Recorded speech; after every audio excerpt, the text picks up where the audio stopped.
What's going on, guys? Hope everybody's doing well. Let's make sure this is all working before we get started here. Give me a just give me a thumbs up if you guys can hear me okay, and we'll get going here today. So a lot to cover today. So we have the RFQ script. So vetting the best suppliers. We're going to go over this guide here today, and then I'll show you how to get your own copy of this. So we'll go over that first here, and then we're going to go over. If you just hang tight with me here, we're going to go over. Let's see here. About 20 plus questions here from Q&A from the Facebook group, which again, I'll show you how to get in there as well. But let's go back to the PDF. Again, I'm waiting for you guys to give me a thumbs up. You guys can hear me. That way I don't start talking and no one can hear me. And this video is all for nothing. So we don't want that, of course. We want to make sure we are good to go there. So let's see here. See, close. Blonde Truther says, "Hey Cameron, I'm lonely here. Your videos are just great." I appreciate that. Hopefully the videos give you um, some things to kind of lean on there. Hopefully that works well. But all right, guys, let's get started here. Again, if you guys can hear me, just let me know in the comments down below. YouTube is being a little funky with everything on the back end here. So I'm going to take it you guys can hear me and we'll go from that. So the RFQ script, okay? So what does RFQ mean? Okay, so again, we're going to go through all this as best as we can, and then I'll let you know where to get a copy here in a second. But RFQ, what this stands for is request for quotation. So when we start talking to suppliers, so once we find our product idea, we need to start talking to suppliers to get quotes, to start the conversation, to start to vet them, to do everything like that to make sure we are picking a rock solid manufacturer that one, we can have good margins, the profits there, the price point will work, everything like that, as well as have 5-star quality, right? Because we can find the best product in the world during product research. That doesn't mean anything if we can't get the quality or get the margins to make it work, okay? So these two play hand in hand with each other. So this is another part where it's just like, you know, a bedrock to a skyscraper, which you guys probably heard me talk about. If we don't have this part in there, then everything kind of comes tumbling down, okay? So going through this here, it can be really intimidating to actually start talking to suppliers once you identified a few options here. And I'll zoom in, make sure you guys can see that okay.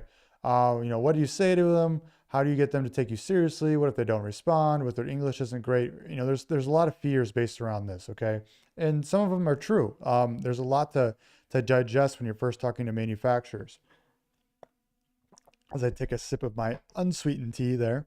There are a ton of questions we get stuck on. So today I wanted to give you a script to start the conversation with suppliers so you can vet the options you have to narrow them down to a few that you can take the next step with. If you follow the steps inside the I went to say Alabama. I don't know why, like it's a mix between Alabama and Alibaba. The Alibaba supplier checklist that I gave you a few weeks back. Again, okay, this is good to kind of segue. So this was a live we did a couple weeks back. Make sure you go check that out in my live section after this video, as well as this checklist. So it's just like this guide here. We wrote out a what to look for in Alibaba to start the conversation and kind of vet these pre-conversation. That's in the Facebook group. So if you go in the description down below, there's a link for my free Facebook group. If you go in there, you're going to have to go through and answer some questions. Just take some time to answer those questions so we know where you're serious, because we want this to be a small group that everybody helps everybody. And we're just not just a bunch of spamming messages, everything like that, right? So this checklist is in there as well as this guide after this video. So not right now, but after this video, if you get in the Facebook group, this guide will be available for you. There'll be a post in there that you can go find and get a copy of this for yourself to read over, but just hang with me as I go through this. And then you can even rewatch this if you'd like for me to go, you can have it and go over it as well. So here are the next steps you need to make to initiate conversation with your favorite suppliers. So step one, so if you favorited suppliers, so this is just assuming that you've essentially hearted them as you're going through the supplier checklist. You don't have to do this, but this is a good way for me. You know, it's in our checklist of how to do this as well. This is a good way to kind of organize, like, who are my favorites? Who am I going to reach out to? And I can kind of make a big giant list of manufacturers to reach out to. So we have the steps to go to your favorite suppliers and then contact supplier there. So you can see this little contact supplier there. You know, if you have your big list, you can hit all here. So hit contact supplier, and we go down to step 2 here. We can see all our suppliers are up top here. Okay, I'll scroll up a little bit so you can make sure my face isn't in the way. So we see all our suppliers right here. So we have 4, 5, 6 suppliers, whatever it may be, could be a little bit more. Then we have something where we can type. Okay, so essentially we're asking things such as, Alibaba prompts us here, enter product details such as color, size, materials, and other specs requirements to receive an accurate quote. So we're going to make our own. So that's what an RFQ is. Okay, so we want to do this the right way to make sure that, one, we're taken seriously. Two, we get the most responses as possible. Three, they answer as many questions as possible so you don't have to do as much vetting later to make your job easier. But overall, this is the goal of this, is to start the conversation, see who responds in what way, everything like that, because this is all part of the vetting process. If we get like one word answers back with this big RFQ we're sending over, like maybe that's a con for that manufacturer, right? So this is a good way to kind of, do this. So it's important you want to do an RFQ to submit the product specifications they're looking for in a format that suppliers are used to seeing from professional manufacturers. Not only does the RFQ make you look professional, it also makes you look like a legitimate company. And this could be true. This isn't necessarily like the biggest purpose of an RFQ, but it's something we want to add in there to make sure you look essentially right. We're starting this from our basements, from our offices, from home, from maybe the downtime you have at work, right? So we're not a big company. We're just getting started. So essentially, when we look a little bigger than we are, it's just the fact of we can get some more responses that way, right? Basically, you're communicating that you're here to do business, not waste the supplier's time. Crucial there, right? Because they get a ton of these requests. So how do we stick out? How do we stand out? How do we look better than the 90% of applicants, or not applicants, but quotes that come in, essentially, or requests for quotations that come in, RFQs. So what do you say? This is where a script comes in. There's a well-written RFQ, which I'm going to show you here. So note this script right here that I'm going to go over here. This is just an example, okay? So this is an example for magnetic toy balls that I did a long time ago. I do not sell these personally. You don't want to sell these, okay? So they're actually restricted on Amazon and you could be shut down. We had learned this the hard way. Again, one of the many mistakes I made while winging it 5 years ago, because there wasn't a ton of information out there. So avoid my mistakes here and heed my warnings, as they say. I'm just showing you this so you can fully see when completed. Don't make our same mistake and sell magnet toy balls. Also, when you copy and paste the script and edit it, please ensure your spacing and alignment looks good. So this is a PDF, right? So if you copy this, sometimes the formatting's super weird. So, just make sure your formatting looks good. Make sure you got spaces, make sure that everything looks good there. So this is a example of an RFQ that we sent and used personally. So hi there, my name is blank. So you insert your name here, right? And I'm the lead purchasing agent from company name. Okay, so two things here. I guess let me continue this because it plays off each other. Our CEO asked me to contact your company about working together in a potential lucrative business venture. Okay, so essentially you're saying your name and then you're saying you're the lead purchasing agent. Why I do this is because twofold. One, if they have CEOs and lead purchasing agents have many people that essentially that is working at the company, you look a little bigger than you are, essentially, right? And two, this is really nice when you start to talk to them, because when you ask for things and you sound really annoying, which you will be, because you're gonna be asking for a lot of things, a lot of information, double checking things, asking for variations, asking for improvements, you can just blame it on the CEO, right? Which is a beautiful thing. Be like, oh, I'm so sorry to do this for you. Name whatever the sales rep is for that manufacturer. Let's say John or whatever. I'm so sorry about that. Our CEO is being really strict on this. We have to do it this way. I hope you understand. Can you help me out with this? So it makes you look like not such the bad guy, and you can blame the things you're asking for on someone else. And usually you're dealing with the sales rep and you're a purchasing agent. So you have like some common ground there of like, yeah, our boss does this too, right? So just a little tidbit. It's not a huge thing, but next, we're a U.S. toys and games company. So you put your insert of niche, whatever you are there, based out of Phoenix, Arizona. So you put your location here. We'd like to introduce ourselves and express an interest in creating a long-term profitable partnership between our two companies. We'd like to be the sole nationwide manufacturer for a company of a product similar to the link below here. So you can put photos, an Amazon link to your product here. There's two ways to think about this too. So you don't have to put an Amazon link here as well. Again, this is your own, guys. It's just a template. Yes, you can plug and play a lot of things, but you have to make this your own. Okay. So there's no one fits all for anything in business. No, it's you, and there's some templates. You can't just brainlessly send this out. You have to take a little bit of time to make it your own. So Amazon link here. Now this has become a little bit more problematic over the time. I don't think it makes a huge difference anymore, but to do it either way. So you can send photos of the actual product itself, or you can send the Amazon link. Sometimes I don't like to send the Amazon link because they get the price point of what you'll be selling it for potentially. And so they kind of will gouge you a little bit on price, but they know how to look on Amazon regardless. So it doesn't really matter to me. So just get the best information for them to have a visual aspect of your product. And then specs we are looking for. So I always do as many bulleted lists as possible when talking to manufacturers, because you do everything in a long paragraph form. English isn't their first language. It becomes like jumbled up and they don't respond to everything. So I've had better results splitting things like this up, because they'll just copy and paste this and answer each question below this. And it's been better results for us. Okay, so I'm looking for specs for these magnetic balls of 512 pieces of 5mm magnetic balls. So again, I know exactly what I'm looking for. So this gives you an idea, like before I go in and talk to anybody, I've done my product research. I've read the bad reviews on the listings.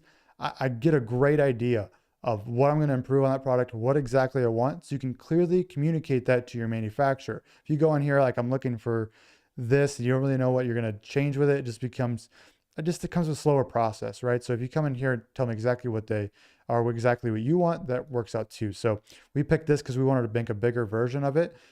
So kids can make, bigger versions of whatever they're creating, like kind of like a Lego set, but magnetic. Okay.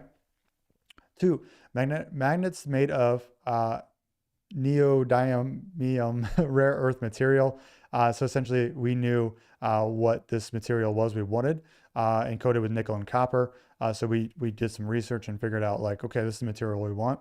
Includes a cut card. So all this is just people get confused when they use this for their own. A cut card, because they think it's something else that it includes them. A cut card is just something that splits up the magnetic balls, right? Because they're stuck together. So it's just like a bundle, right? You have the whole kit set essentially.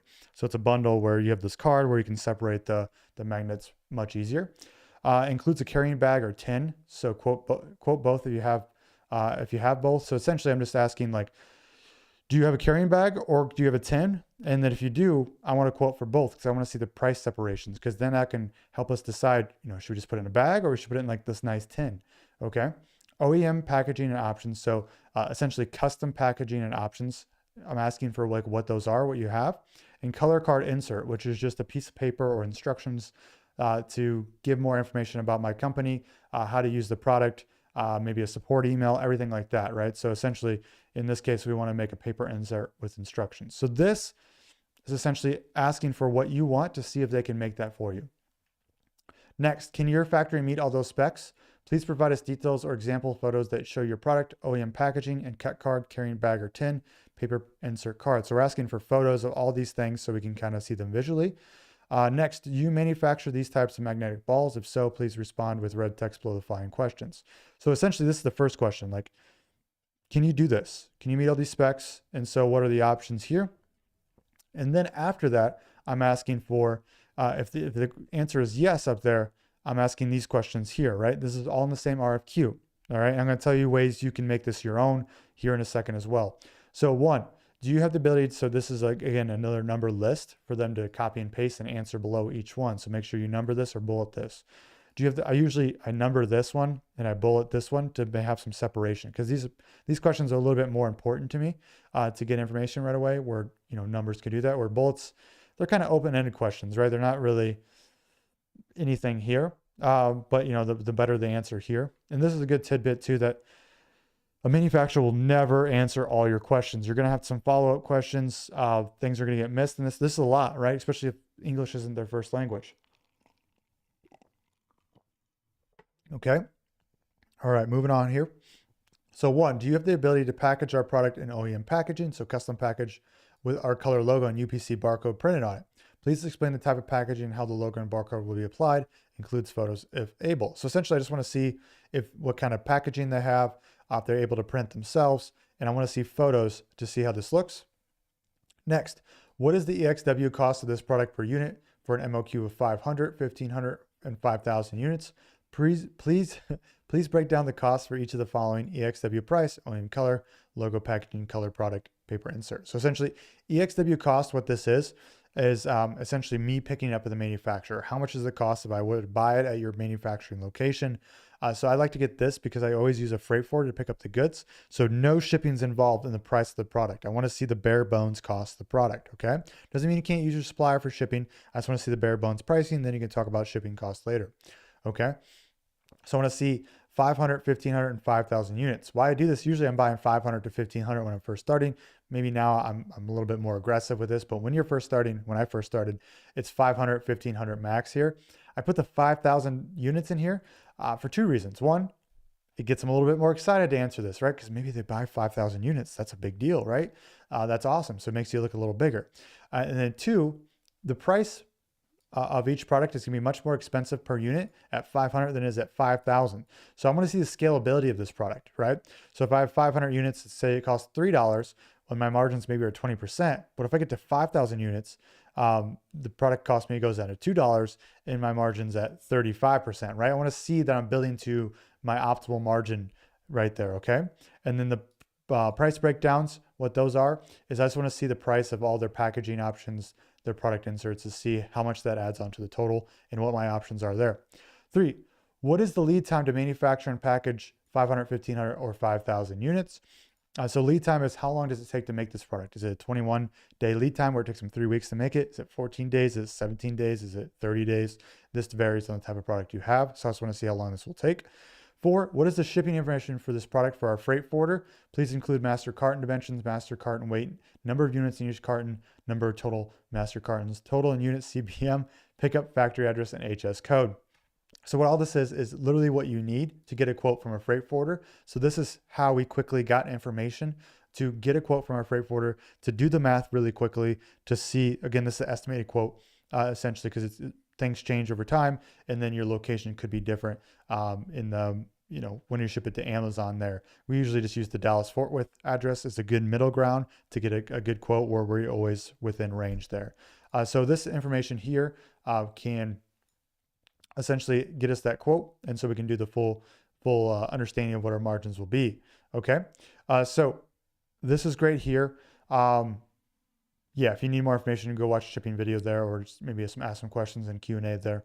But master carton dimension, this all stuff is pretty good. So CBM is cubic meters essentially, so the volume. HS code is the custom code, so we can see what tariffs will be applied there. Okay.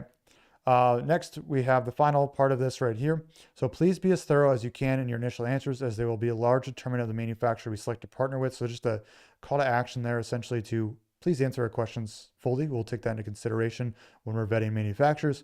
We hope that we'll be able to start a mutual beneficial relationship. Please email with the address below and send me your responses there. So email address, this is something that I preferred going forward. This has changed a little bit over time. Alibaba's messaging system has gotten a lot better, so maybe you start there. I usually took them off Alibaba, but I know Alibaba doesn't like this.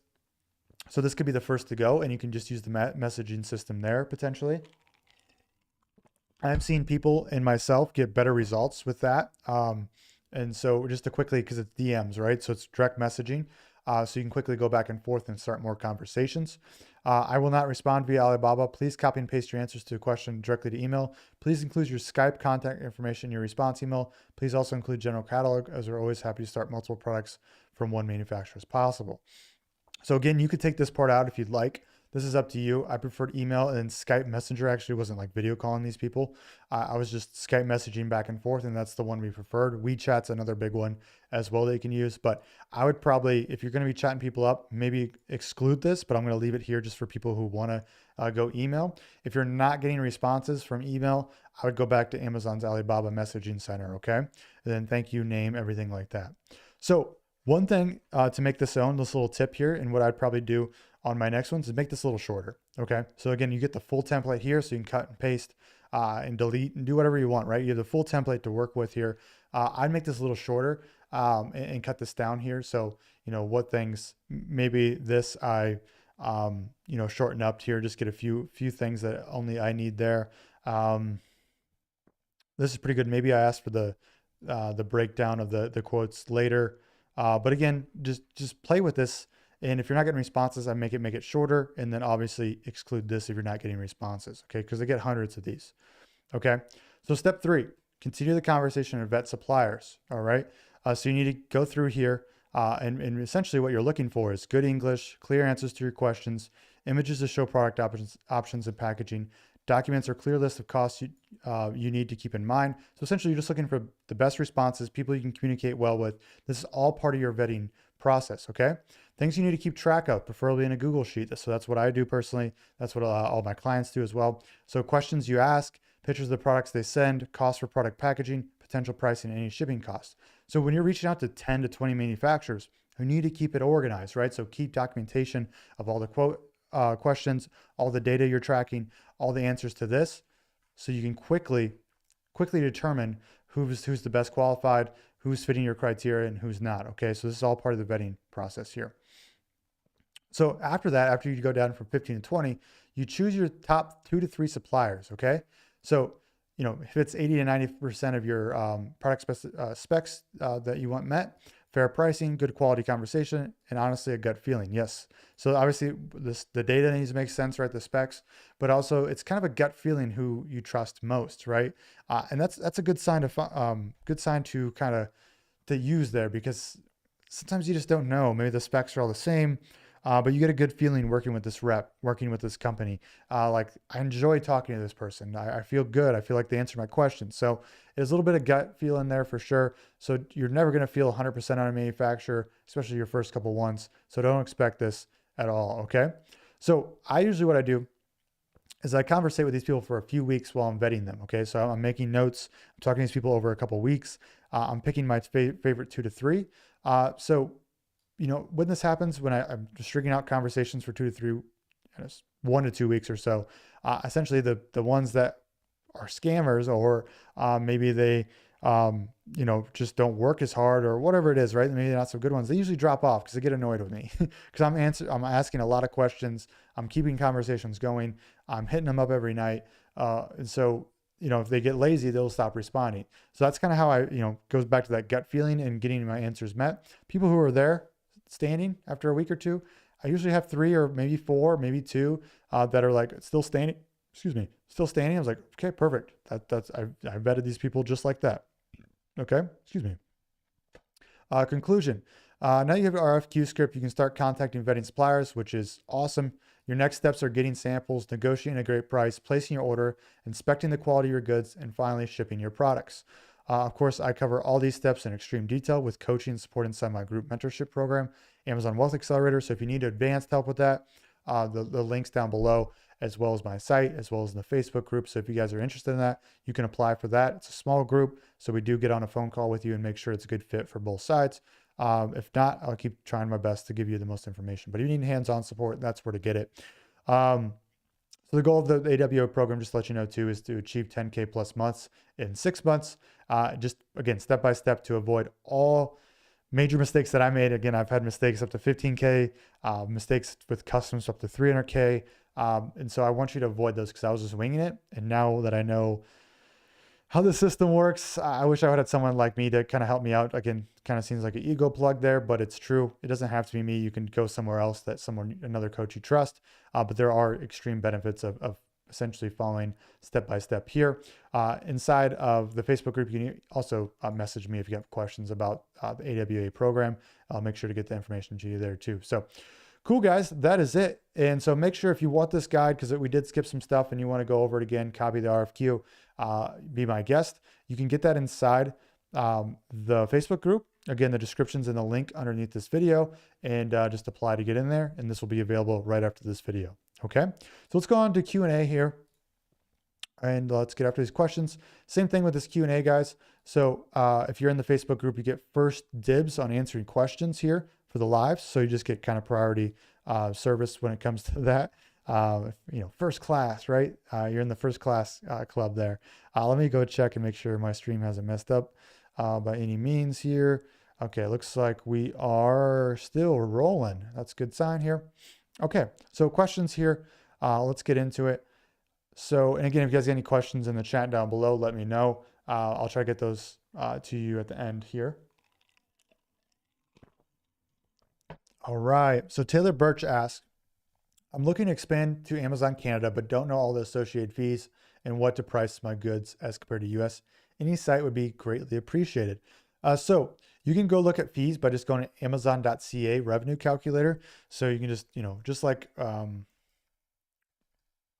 I could type here, I can't type and talk. It's one of my flaws in life. Let's see, amazon.ca revenue calculator. And there's one, there should be .ca. There we go. And then we see there's Amazon's right there. So Canadian FBA calculator, you can see the fees, how they differ there. And as your price point, I would see what competition's pricing it at, or you can just do a simple USD to Canadian conversion there.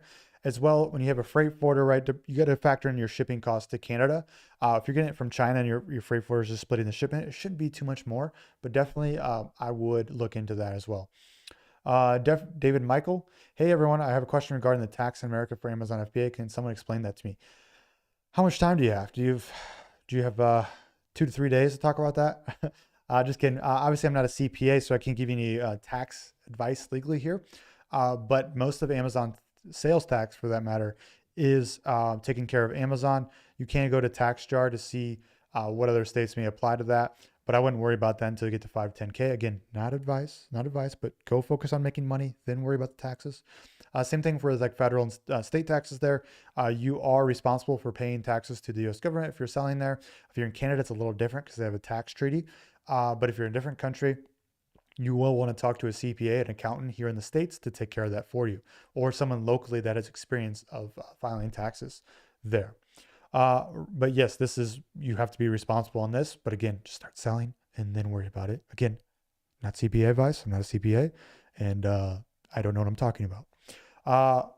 Ravi here. Hello sellers. What would you suggest for trademark Amazon IP accelerator service or local private lawyers and why? Get on Fiverr, do the trademark yourself maybe.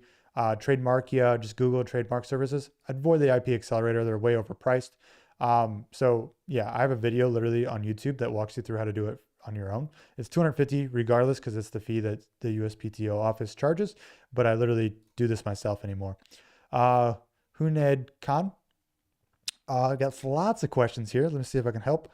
One, I'm into seasonal products, winter. My competitors only couple them. Their sales remain stable and they took a very small hit in the off seasons. How do they do that?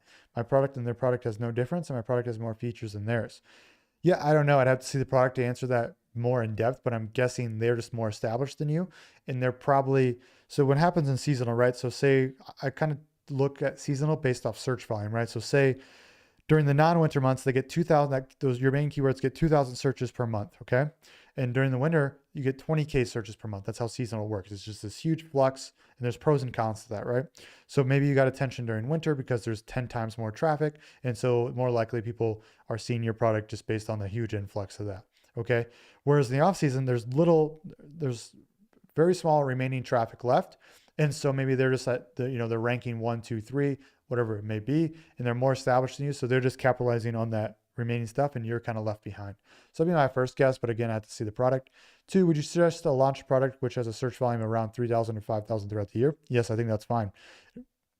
Excuse me there.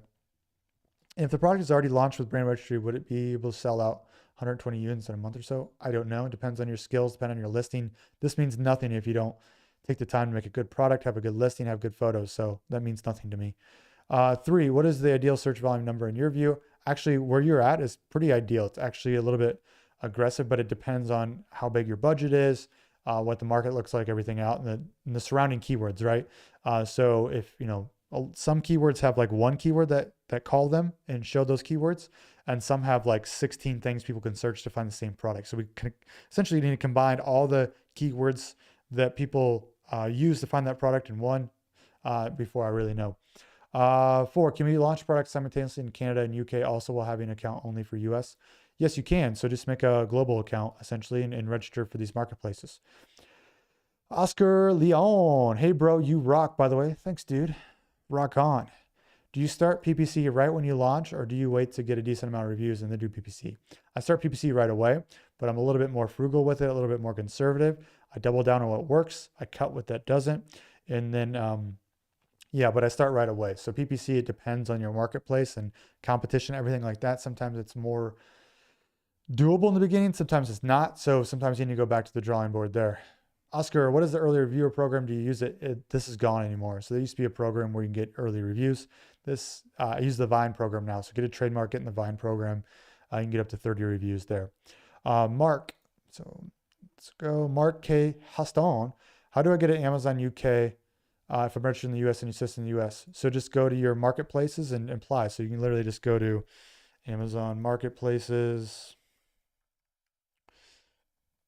Seller Central.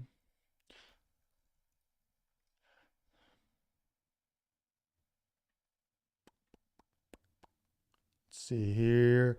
Sometimes you got to do. So you literally can just use one account for all this stuff. You just apply. So become an Amazon seller today. You can sign up here. If you already have an account, it should want you to link up there as well. You can link them later if needed, but try to do it right away. Sell on Amazon in Europe. So expand to Europe, literally already signing Amazon.com, expand to Europe right there. So that's what you're looking for, global selling. Okay. Germany, UK, boom, boom, boom, right there, right? And you get access to everything. So that's where you're going to want to apply. And then let's see here, Vincent Whitehead. Hello, I'm inexperienced in sourcing from China, looking for an inspection company in China to check for quality. Do you have quality recommendations for inspection companies or any guidance? Stay tuned to future videos. I'm going to go over this for you guys. But there is some information if you go up to About section here and go to, let's see, the cheat sheet here, cheat sheet field manual, same thing there. So that's just a guide. In module 2, if you go to my website as well, go down field manual. Again, cheat sheet, field manual, same thing. I just label them different sometimes because I'm a weirdo. But yeah, module 2 has the information on inspection companies. Let's go back down. We got Dave Peters. Hey, Cameron, selling a product with variations. When getting brand approved, do I have to create a parent listing first, then under the child listing, get a brand approved from there, or do I just use any of my 1U PCs I get from GS1 and submit the request without any parent or child involved? So when you go to list your product, I would just do this. I would just add variations right away. And when you're going through that, they're going to give you error code 5665. And then you get a brand approved, and then go get brand registered once you have that trademark. And then they should all good. But I would set your listing up right the first time. So, when you go to make your listing, add the variations right away. Don't wait to do that. It's harder to put this together than doing it right the first place. Brett Tester. Hey group, wonder if I need to get an EIN number for selling in the States. If I'm incorporating in Canada, I have conflicting info. Most say I need to get an EIN number, then a W-8. But also a YouTuber who said you need the business number if you're incorporating in Canada. So much conflicting info. Yes, there is. So I've had people do it both ways, and I'm still, if I'm being honest with you, Brett, I don't know the full rules on this. I've had some sellers that I work with get through with no EIN number. Some sellers end up getting it. One thing I do recommend, if you do set up your account, do it in .ca and just check the box for North American Marketplace. That way you can just use all your Canadian information, and then you get access to the US as well. That's tend to work a lot for people for no EIN. But if you do need EIN, it's not a big deal. Just go grab one. It's not hard at all. If you want to try to avoid it, do .ca when you sign up. Hey Cameron, when listing builder do you think is better, H10 or Jungle Scout? I haven't used Jungle Scout since I was a wee little boy, so I'm not sure. So H10, I'm a little biased there. But yeah, I would just use H10 because I've used it. I don't know about Jungle Scout, so use whatever you're comfortable there. Hi Cameron, just wondering, do you know much about Amazon B2B or mainly targeting business customers? They had a webinar last week, but it's midnight in my time zone. I missed it. Just wondering, do you have more info about this, or if you can share your experience? Yes, so I believe all sellers should sign up for Amazon Business on your account, make that accessible, and have a little bit discounts. You can set up discounts essentially for bulk item purchases.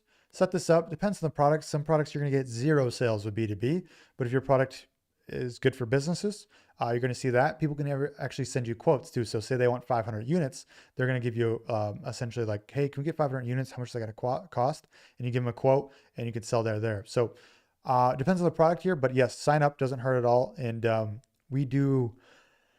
product is sort of business related. We get quite a few business customers.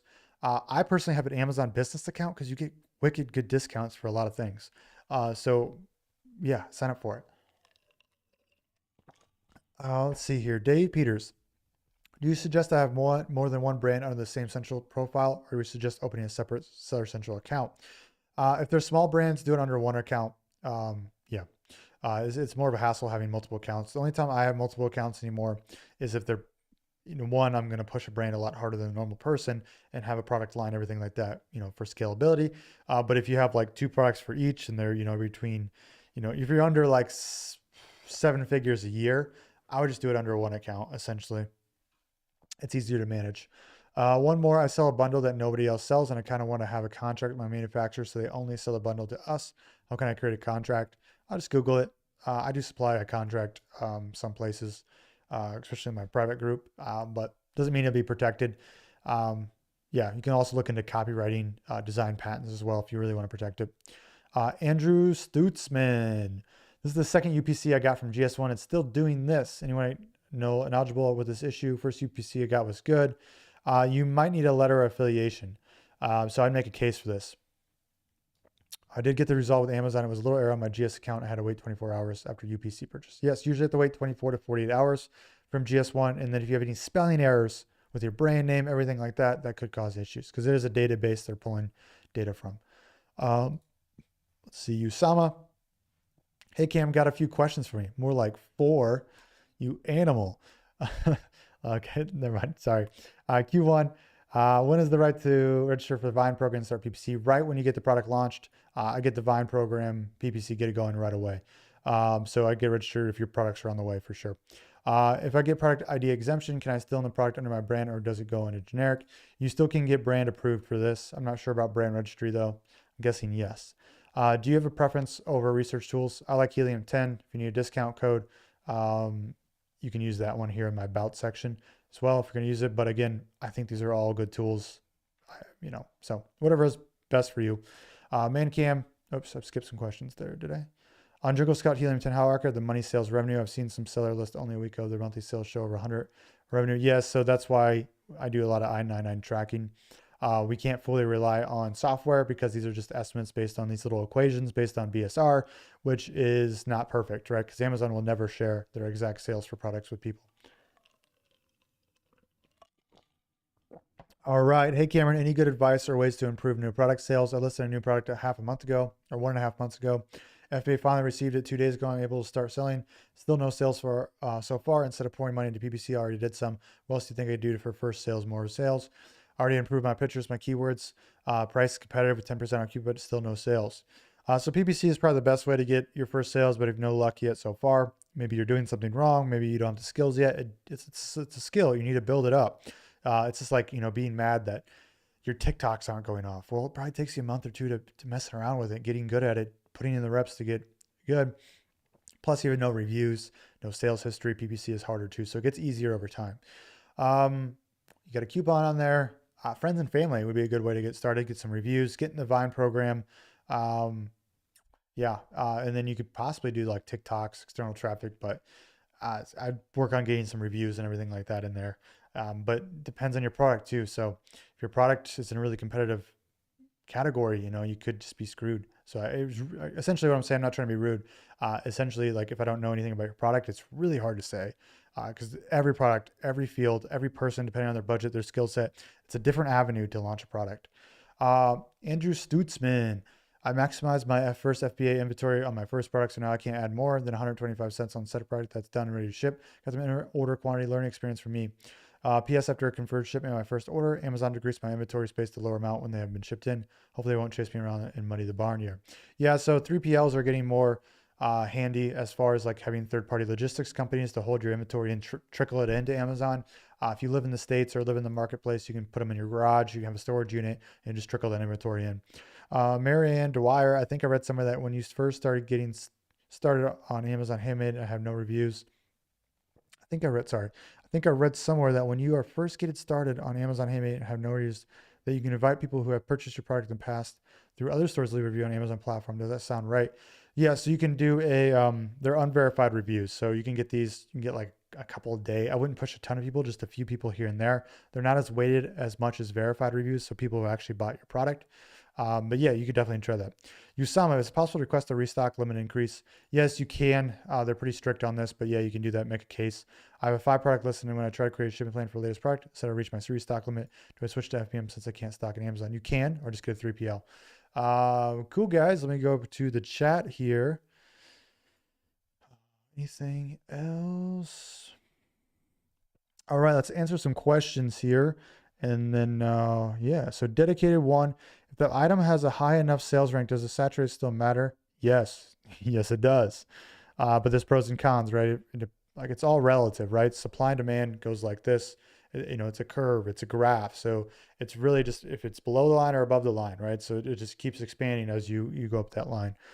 Do you know how Amazon feels about digital nomads? I signed where I've been living, where my bank is located, but I have now traveled to another country. Will ship my product from where I am now. You should be fine there. You do this all on your laptop. Also, I will use a shipping company in Texas for returns. So they got back to safety. I've heard nightmares about how some return products look. When inspected, I will be using FBM. Yeah, you can get some returns sent back to you. It's totally fine to see what's going on there. Richard, hey Cameron, thanks. Do you know how to get good at Amazon One Step for pictures? I've never heard of them, so I'm not sure. Um, yeah, pictures are tough. I'd vet people very crucially, and the industry changes so much for pictures. All right, guys, that's it. Give me a subscribe if you guys enjoyed this. Let me know in the comments down below if you found this helpful, and we can keep doing this again. Get in the Facebook group if you want the lead magnet. You want a copy of that, as well as any copies of other lead magnets that we do, as well as getting VIP access to questions, as well as there's a ton of resources in there. We got private videos in there. We got all sorts of stuff there as well. As well as you get in there, you can DM me some questions as well about the program if you're interested in that. Otherwise, guys, I hope you have a good day, and we'll see you in the next one. Bye.